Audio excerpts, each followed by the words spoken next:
पश्चिम बंगाल में voter list के special intensive revision यानी एसआईआर से टीएमसी आग बबूला हो गई है। पार्टी लगातार इस प्रक्रिया का विरोध कर रही है और सड़कों पर आकर चुनाव आयोग के खिलाफ मोर्चा भी खोल दिया है। और अब बंगाल की सीएम ममता बनर्जी ने बीजेपी और केंद्र सरकार को खुलेआम धमकी दे दी है और साफ कर दिया है कि वो पूरे भारत को हिला देंगी। तो ऐसा क्यों कहा है सीएम ममता ने और क्या है ये पूरी खबर, जानेंगे इस रिपोर्ट में। 2026 में पश्चिम बंगाल में होने वाले विधानसभा चुनाव से पहले राज्य में मतदाता सूची के विशेष गहन पुनरीक्षण यानी एसआईआर को लेकर सियासी माहौल गर्मा गया है।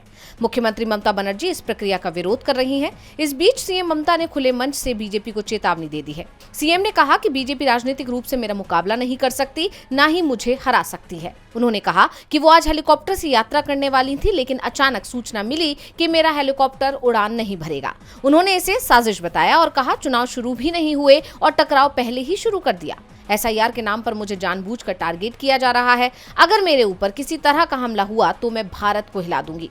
उन्होंने बीजेपी को चेतावनी देते हुए कहा, मैं उन्हें बताना चाहती हूं, आप मुझे छू भी नहीं पाएंगे। हम आपका खेल जानते हैं। बंगाल को आप कभी नहीं जीत पाएंगे। एसआईआर बीजेपी की नई रणनीति है। और ममता बनर्जी ने बिहार चुनाव के नतीजों का जिक्र करते हुए कहा कि बिहार चुनाव का परिणाम एसआईआर का ही नतीजा है। वहां विपक्ष बीजेपी की चाल को समझ नहीं पाया। चुनाव आयोग अब निष्पक्ष संस्था नहीं रहा, ये बीजेपी कमीशन बन गया है।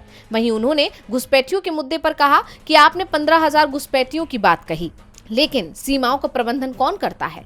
केंद्र सीमाओं का प्रबंधन करता है, तो हमने ये कैसे किया?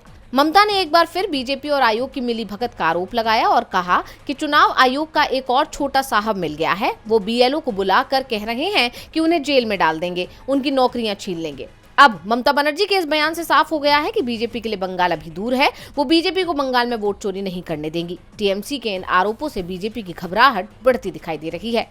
डीवी लाइव की रिपोर्ट।